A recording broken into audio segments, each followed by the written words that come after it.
Let's kick it off with David.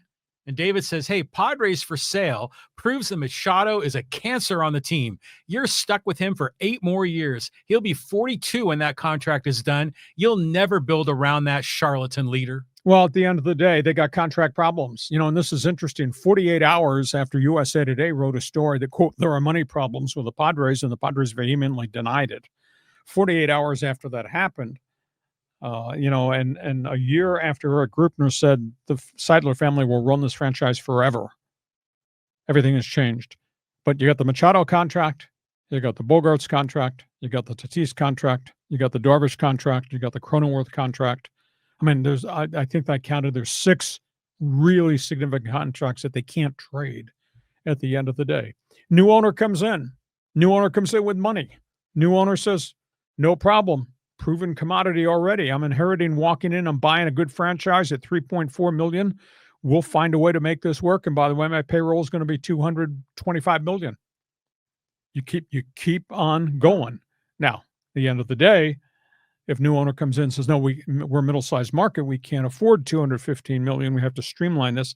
Now it's a different set of operations. But you're inheriting the franchise, and you're inheriting the history, and you're inheriting a bunch of big money contracts too. People love hating on Machado. I mean, do you think people literally make him out to be like the devil? And I don't get that vibe at all. Mm-hmm. I mean, Machado's his own man. Machado has his own thing, and he can be a little aloof or maybe a little tough guy at times. But he's not like this cancer on the team. I mean, I've not seen any evidence of that. All of his bad behavior was before he became a Padre. Well, yeah, Baltimore and the Dodgers, but his rep did precede him in the front door.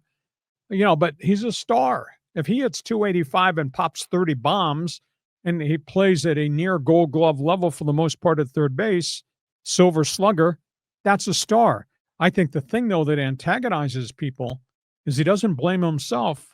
He has a career .211 batting average in postseason, the most important time of the year. So I think that's what offends people. I think he's rock solid. I think he's, my phrase is he's a baller. I wish he was better than hitting .211 in postseason, because that's a difference maker. Yeah.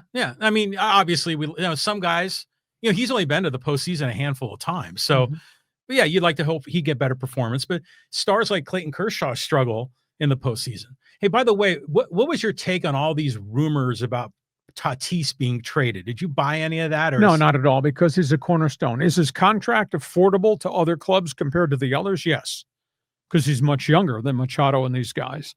And I think El Nino is 26? Now, granted, it's long-term contract, but I mean, he's a gamer and he plays hard and he's really productive.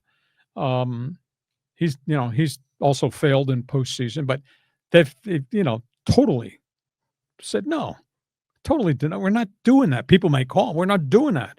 Why would you do that? Why would you break up anything here at this point? You got to build on it. So we'll see going forward, David, as to what happens. What about the rumors that the Padres were losing money? I mean, is that true? Is that a bookkeeping loss? Could well be. Mm-hmm. I mean, they're on the hook for a lot of contracts and a lot of money. And one of the things that bothered me, and I mentioned this early in the podcast, and I've talked about it in weeks and weeks forever, they raised their ticket prices 57% in 5 years. I mean, it's unbelievably expensive to be a Padre fan. I raised the point, and I think Eric Grupner got really upset at me about, you're taxing the fans' loyalty again by Hank, Well, you got to pay for those contracts. I don't have any objection to them raising prices if they're going to put the money into payroll. And they have. Yeah. But at the end of the day, we also need to be honest. The collapse of the regional sports network has been catastrophic, because that's $60 million a year they're not getting. I was told it's below $30 million in TV revenue, but it's just not them. It's happened in Minnesota. It's happened in Pittsburgh. Yeah. I mean, with the collapse of the network. So, well, I think what happened is those networks had too rosy of a forecast, and that's why they spent so much money for the licensing fees. Now it's a dose of reality. How could you make a mistake?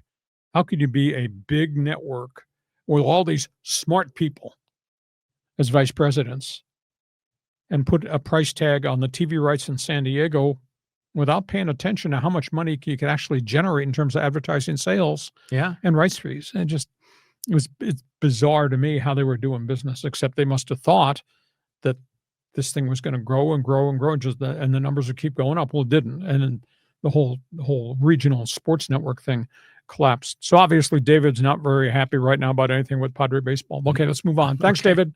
Yeah, I'm going to get another one in here from David since he's throwing money at us. And thank you, David. Hey, Guggenheim Group will buy the Padres and rename them the San Diego Pinatas. You'll play against the Savannah Bananas. It'll be good family fun. Oh my goodness, please. It's a Dodger fan. I'll be intrigued to see who surfaces. Jeff Bezos tried to buy the franchise in Washington. Is he credible? Yeah, in terms of a business investor. It'll be interesting to see who's out there and who surfaces as potential. But this sale's not going to happen in the next 15 minutes. This thing is going to, these executions of these complex deals, it takes a long time. Yeah. And there's other names people have been kicking around here, but here's an off the wall question. Talk some Olympics with a very hot topic. This is from our friend Gordon. Hey, Lee and John, always enjoy the best 15 minutes in sports. Something off the table. The Olympic Committee voted to ban all transgender athletes from the Olympics. What's your take on this? Thanks. It's a problem everywhere. How can you have somebody with male genes and hormones who's become transgender and a female competing in a 110-yard hurdle event against women? It's a big issue. It's a big issue everywhere. If you want to have a separate division for transgender sprinters, maybe you do that. But I don't know how you execute that. I mean, we're talking about a tiny number of athletes that are in this category. And I don't even know if you could field enough of a group of runners or whatever the category is to have its own, its own gender category. Right. There aren't enough athletes. So I don't know. They clearly need to separate them. Complex issue. It is a complex issue, but they're stronger, and men are different than women, and you can't have men competing against women's sports. Now, in the whole scheme of things, in the world of sports, the world of culture, is this the hot topic on the table? I don't think so. No, but somehow there has to be representation. But I don't know how you get to that point. And if you think it's a big issue at the Olympic level, think about how complex it is at college athletics. Think about how complex it is in high school athletics. As John said, it's a minuscule number, but it's still there. Well, remember San Jose State, I think, had a transgender female volleyball player. Exactly. And then other teams were like boycotting playing them. So it creates another stir. I mean, to me, if you're going to be serious about athletics, then you need to separate men and women. And transgender right now are going to, maybe they can have their own category, but until there's enough people to participate. But you can't break down the integrity of the sport just to send a virtue signal to society. Well said. Thank you for the question, Gordon. Okay, let's go to hear our friend Callan. Hey, afternoon, gents. This is the 9th time in franchise history that the Friars are looking for a new owner. Who would you trust to take over? Joe Tsai, Steve Ballmer, Jeff Bezos, or the Samuelis?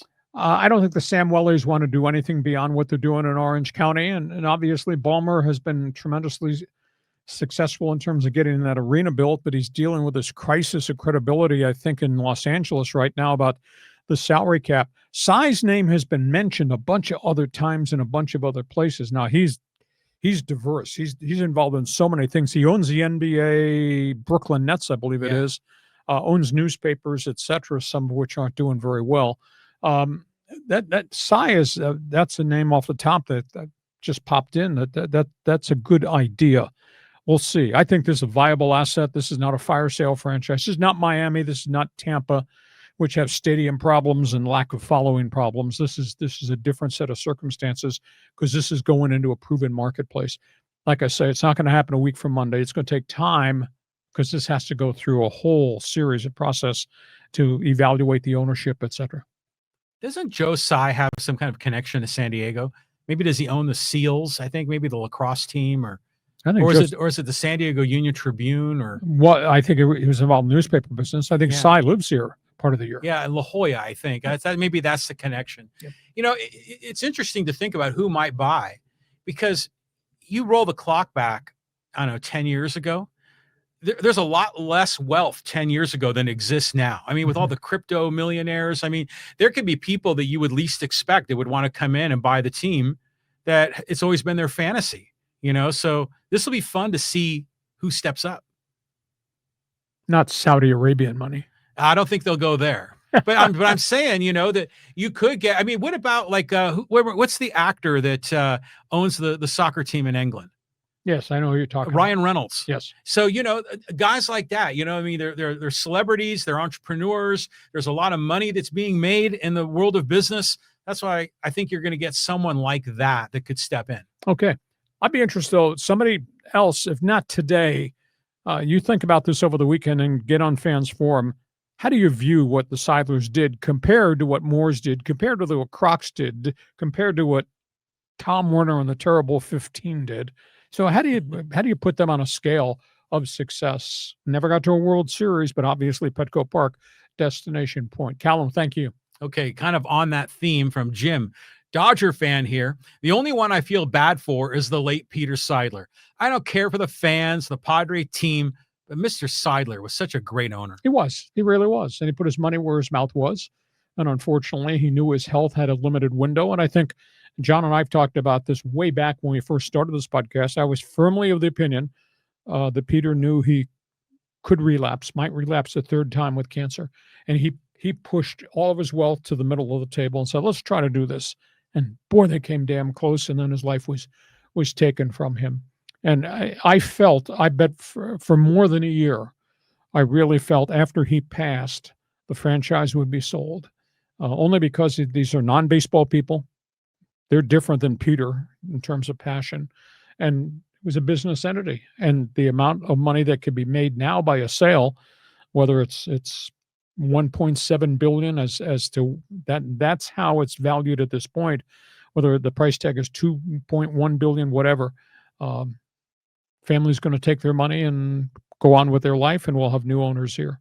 But if somebody has to tell me, as he said, he obviously had great respect for Peter Seidler. Oh, yeah. I mean, one of the best all-time owners in sports. What a guy. What a big heart, a deep pocket.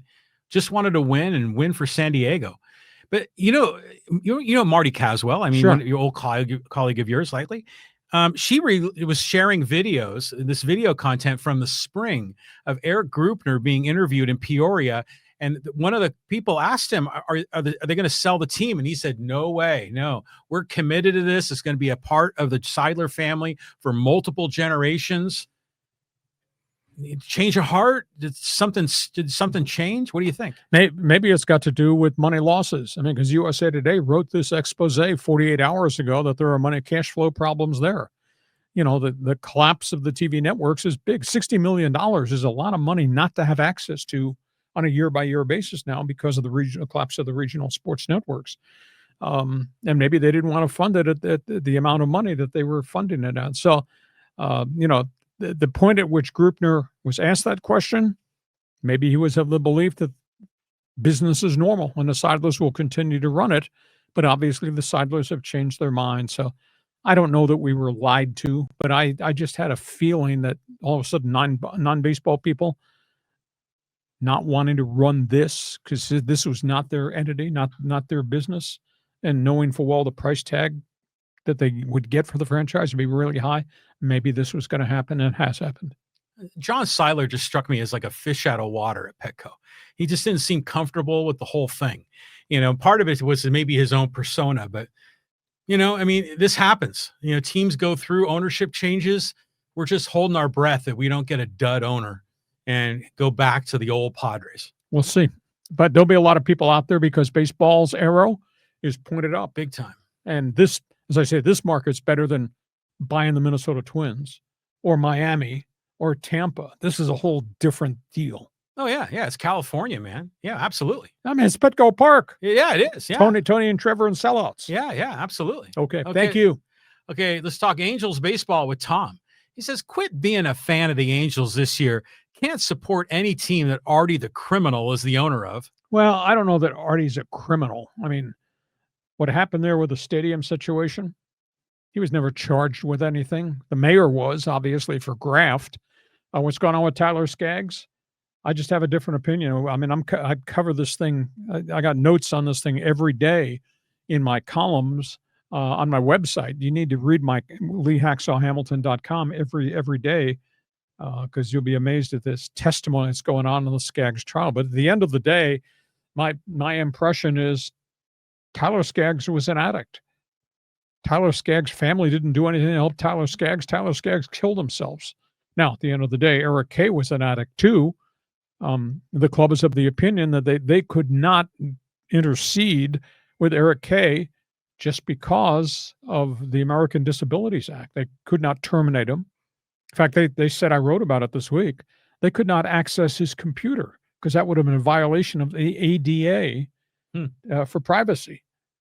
So I have a hard time believing that the Angels covered this up. It'll be interesting, though, because player testimony, one player was supposed to testify late yesterday. They're off today. They testify again tomorrow. I think more players are coming on board to testify maybe Friday and maybe Monday of next week. So this trial's going on deep and deep. So I have a hard time believing that Moreno has dirt under his fingernails about this tragedy. To me, like the Angels franchise is like that old dog at the pound, that's been neglected, it's had a troubled past, and you want them to be successful, and they can never get out of their own way, and they just are always in hard times. Yeah. I feel sorry for the Angels and for Angel fans. Moreno was such a successful businessman, and he did so well early with the franchise. He was giving out like $5 beers or something. Yeah, but I mean, he was spending. Yeah, and just the whole thing has just gone south on him, and now he's become such an introvert. He can't. It's weird. It's like he can't even go out in public in Orange County. He can't go to home games.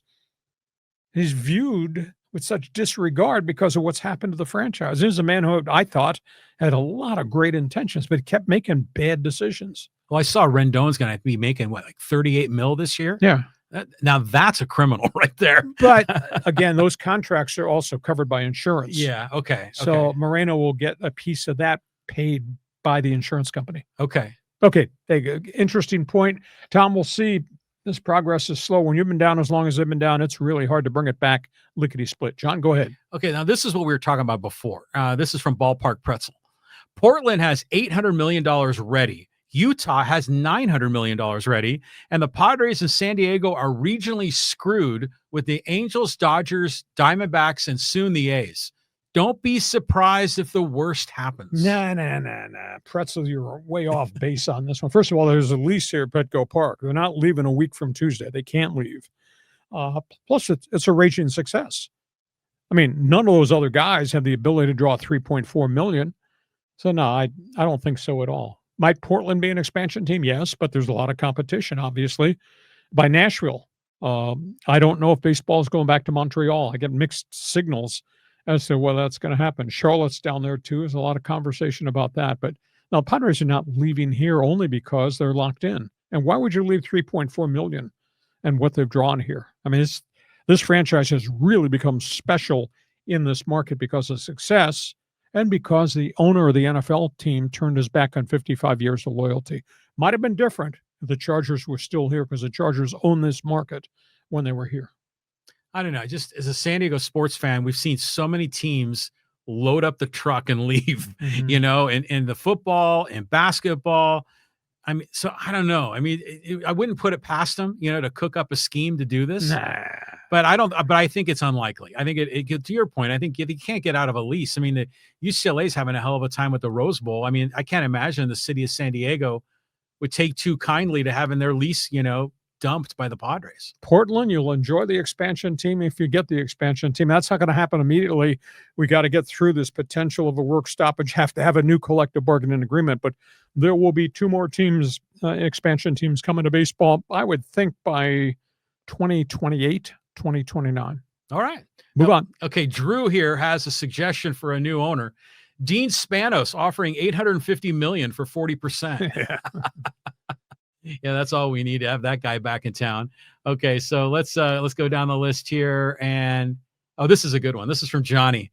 Hey, maybe the Dodgers owners would be interested in the Padres. It makes sense since, quote, we already own them. Oh, geez. I can't see what you wrote because the reflection of your World Series ring is flashing on my screen. I can't see what you wrote. That's okay, Dodger fan. Just feel free to pile on. Okay, let's go here to Roxy's Vision. Ballmer is ready to buy. It might well be. I mean, the man's got trillions. Man's got trillions. Man's got a track record of business success everywhere. Even though this NBA investigation might taint him a little bit, would he be interested in doing it? If you're asking me, I think there's a better chance that Joseph Tsai would be a front runner coming in the door here because he's here and he has always wanted to invest in Major League Baseball. But again, there'll be so many names out there. I'd be thrilled if Steve Ballmer bought this team. Mm-hmm. You know, I mean, he just strikes me as a good guy that just wants to have success. I mean, he's got more money than God. He's probably like certainly in the top 10 of richest people in the world. Richest owner in the NBA. Oh, yeah. I mean, geez. I mean, just he was there in the early days of Microsoft, man. Yep. I mean, good on him. Okay, let's keep on going. Let's go here to Roy. Hey, Lee and John, how does the possible sale of the Padres impact their ability to sign free agents and make trades? As a Dodger fan, we need the Padres to be relevant. So it's fun watching the Dodgers beating the Padres. That's okay. I won't take the eraser and then wipe out the last sentence there of your statement. The Padres have said payroll is the payroll, which means it's probably going to be in the 215 bracket. I do not believe they really want to go higher because of the luxury tax. But 215, John and I configured about a week and a half ago. They probably have 65 million budget space to use. Now, a chunk of that has to go towards Machado's upgrade, Tatis's upgrade, because they got back-end loaded quarterback contracts. But they do have maybe 25 million to get creative, which means you can work creative deals to go rent a veteran in a trade, go to Japan and get the left-handed pitcher, Mai. And it'll be intriguing to see how they lay their money out. There is money there. Now, they're not going to go on a spending spree, but there's money there to go make a deal.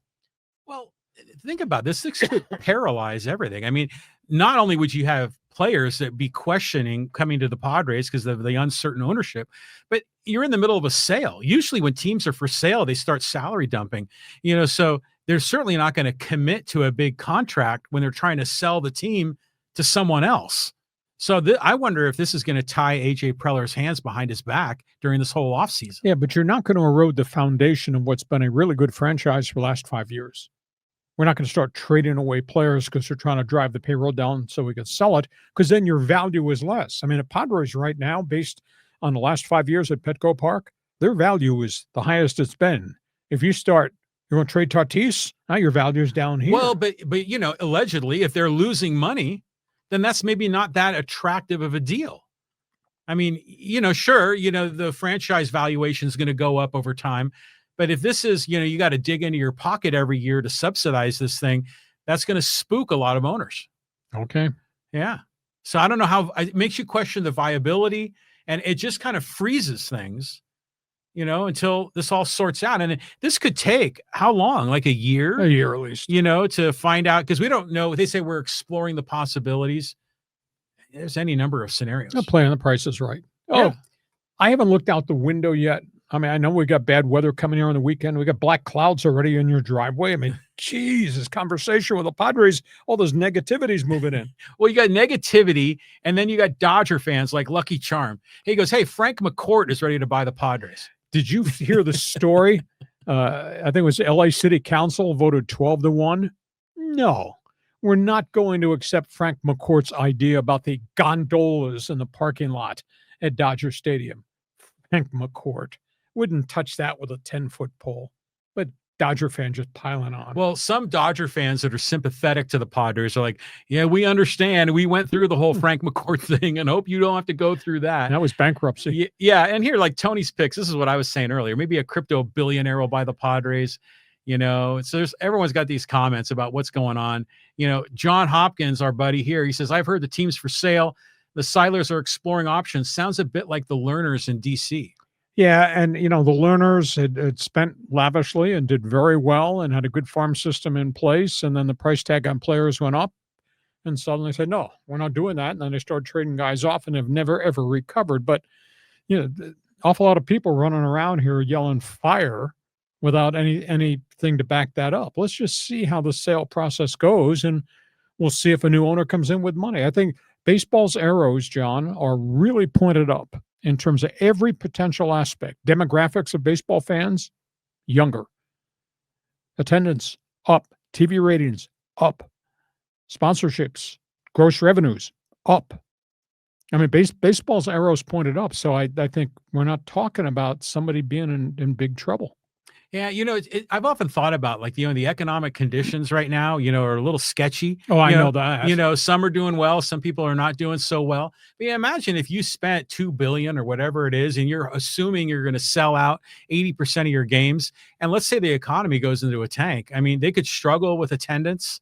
This whole thing could get ugly in a hurry for an owner, where they'd be seriously underwater with what they have to pay for the team. Jeez, I got to go walk down the hallway, look outside. Looks like you're pronouncing black clouds and tornadoes. I know. Well, as a San Diego sports fan, we've been cursed. But that's decades. your psyche. That's not my psyche. Okay, I know. But you were you're Mr. Super Bowl guy with the Chargers. Okay, here's one from Jim. He goes, most Dodger fans would prefer a Stephen Kwan or Cody Bellinger over a Kyle Tucker. Well, they experienced Bellinger prior. Tucker's got injury issues here. Had him in Houston, obviously had him at Wrigley Field, and he's got Scott Boras. And if he's asking 10 years, $400 million, that's a lot of dough. The Dodgers are so deep in that farm system, Jim, that they could execute a trade. If it's 2 for 1 or 3 for 1 for Kwan, and it's the right collection of prospects, I don't mind having Kwan. I mean, Kwan would be different, obviously, than Kyle Tucker in terms of productivity, but Kwan has no injury history, and Kwan got unbelievable speed and glove in addition to putting the ball in play. So I think they're going to come out of the meetings when we get to the winter baseball meetings, if they don't do something before then, and there might be trades this weekend when the GM meetings wrap up. I think they're going to come out of this winter session with another relief pitcher and a left fielder, whether it's a free agent like Tucker or it's going to be vis-a-vis a trade because their farm system's so deep. Yeah. I mean, Kwan, he plays left field for Cleveland, I think. So, that was the question of originally, if you had Tucker, you can put him in right and put Hernandez in left. But now with Kwan, I don't know, is he a defensive specialist? Yep. He could play right field, you think? You have a good arm? Yeah. I mean, I just think of him as I picture him as like a Luis Ariz in my head. No, because he's a contact guy. This guy flies. All right. This guy's fast on the bases, fast in the outfield. Is it? I don't want to say glorified singles hitter. He's got some pop. He does hit some home runs. But this guy's is he a leadoff hitter? Yeah, I think he's a very, very good player. Interesting. Okay. All right. Dodger fans are going to get whoever they want. You know that. Okay, let's go here to Andy. From Artesia to Corona, up and down the 91. No one gives two bleeps about the Halos. Well, at this point in time, but we do cover the topics and cover the stories, and there may be an Angel fan out there that wants some insight in the Tyler Skaggs trade or the stuff that I dig up about who they're going after, etc. We just cover it all. That's okay. If you like it, great. If you don't like it, no problem. Wait, because there'll be another topic within minutes that we're going to talk about too. Here's another good one by the Angels. This is from Sam. Hey, reverse the dumbass move and go back to the California Angels. I concur with you. You will notice I never refer to them as the Los Angeles Angels of Anaheim or whatever the hell their title was. That was ridiculous. To me, they're just the Angels. Well, that was why I think that Artie Moreno hate started, is when he did that whole name change thing. It was goofy. And I know somewhere down the list, someone else was commenting about, renaming the Angels the Anaheim Angels.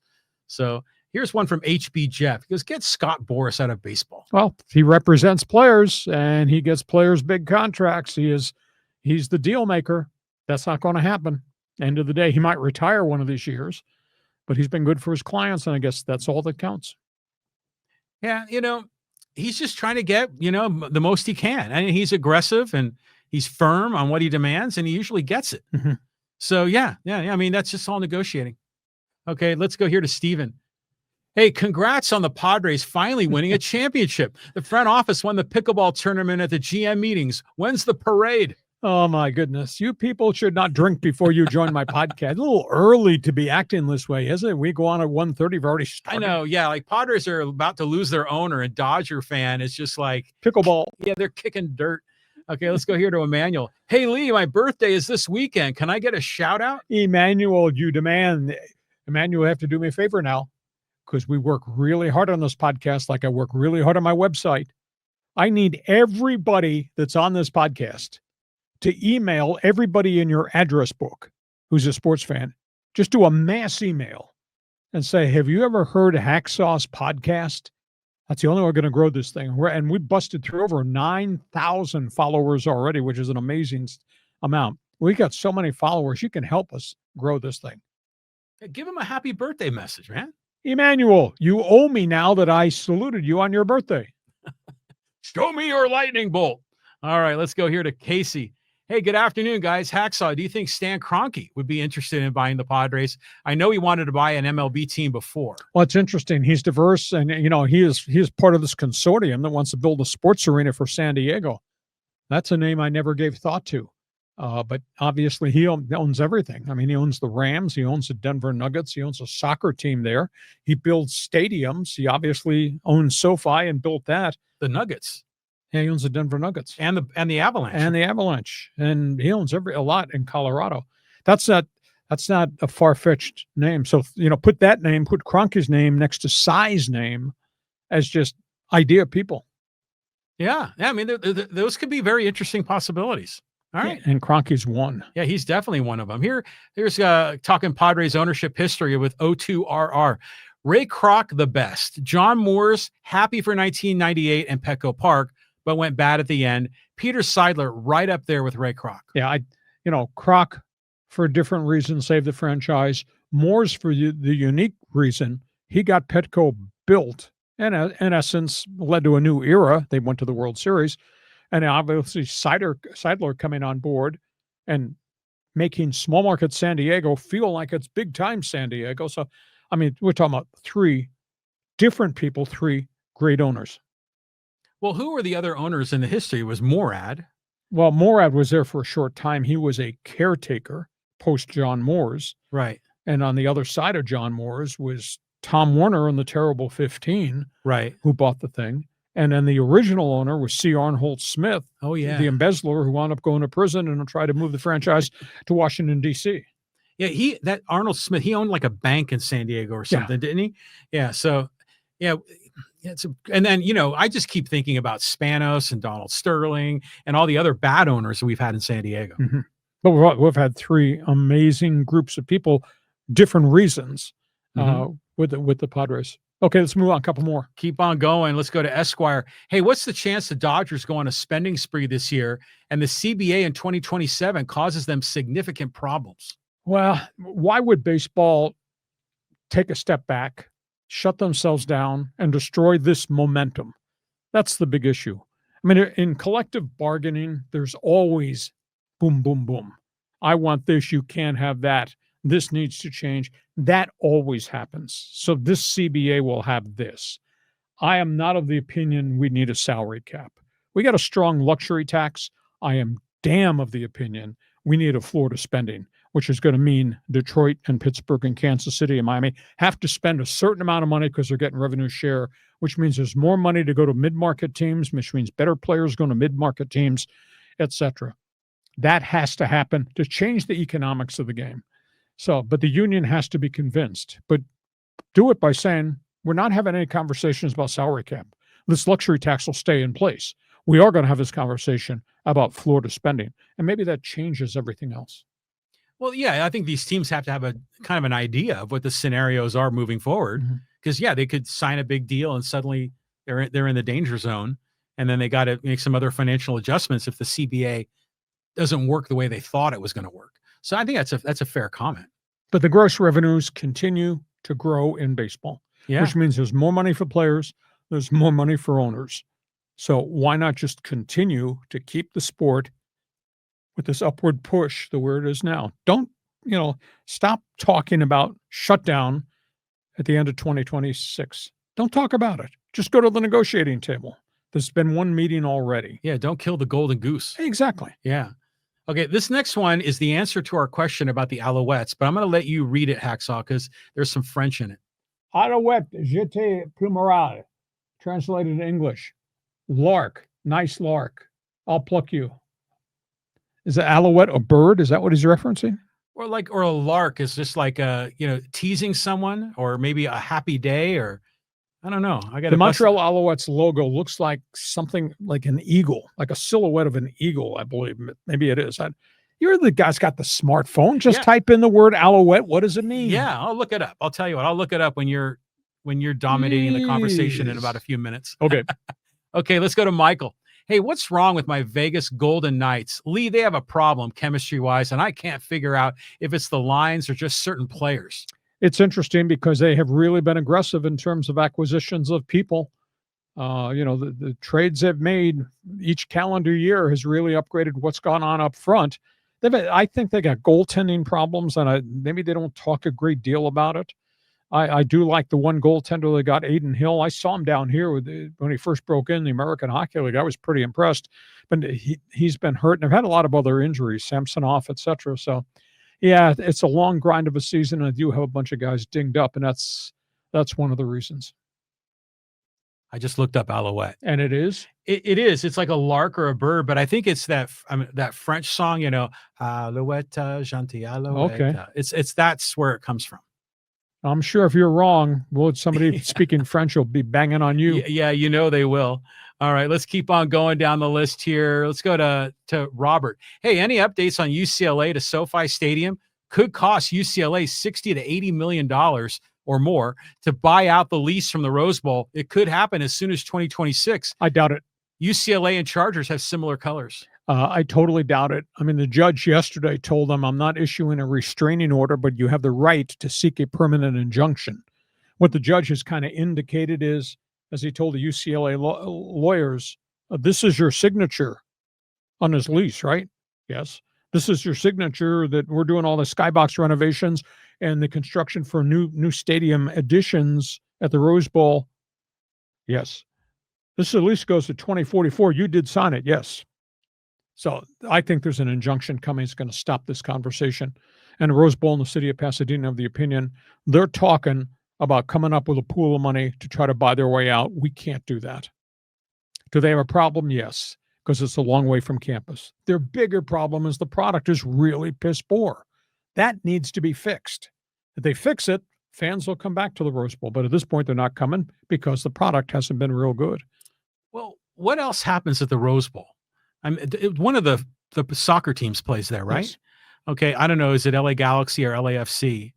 Or did they play in the Coliseum and SoFi? I'm not sure. I can't recall. But then who else? I mean, imagine if UCLA abandoned the Rose Bowl. Well, it is the granddaddy of them all. I mean, could you imagine a scenario where they would ever tear down that stadium? No. But is your name, your signature is on this, right? You can't invalidate it. I mean, why do they want to move? I mean, is it just... It's too far from campus. They don't get enough revenue streams. They go to SoFi, which has all these other tenants. They go to SoFi. They get some better deals. Oh, there's a lot of merch being sold, restaurants, all that stuff they could take advantage of. Yeah. But you sign this thing through 2044 to go through this next set of renovations. It's begun already. Yeah. That's where it is, and they're going to argue, and these things take forever. Okay, next one. Okay, let's go to the lingerers. Hey, this is on Peter. God love him. If he wanted it to remain in his family, he should have left the team to Shield. He fudged up. Left it to the brothers that didn't want to run the dynamics of an MLB team. It's a big issue. I think there's still a lot of internal warfare behind the scenes. Shield Seidler had never mentioned sale. Eric Grupner, speaking on behalf of the Seidler brothers, denied sale.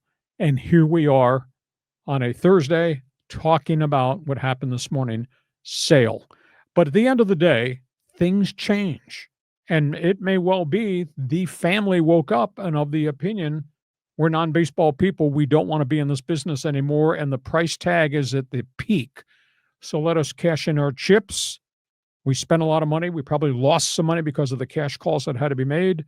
We did a good job. And they have done a good job. So my emotions are kind of split on this whole thing. Part of me thinks, damn, why is this happening? But part of me says thank you to Peter Seidler and to a degree to the family. They have every right to change their mind, I guess. Well, it does seem that Peter maybe fudged up a bit because it wasn't clear at the time of his passing. Mm-hmm. It was going to go to the brothers or go to Shield. There was confusion. You think that would have been laid out in a contract. I mean, I'm certain there was something, but it was questioned by so many. So I don't know. We'll see where this goes. See where it goes. Hey, listen, we hope you've enjoyed this podcast. Unbelievable response.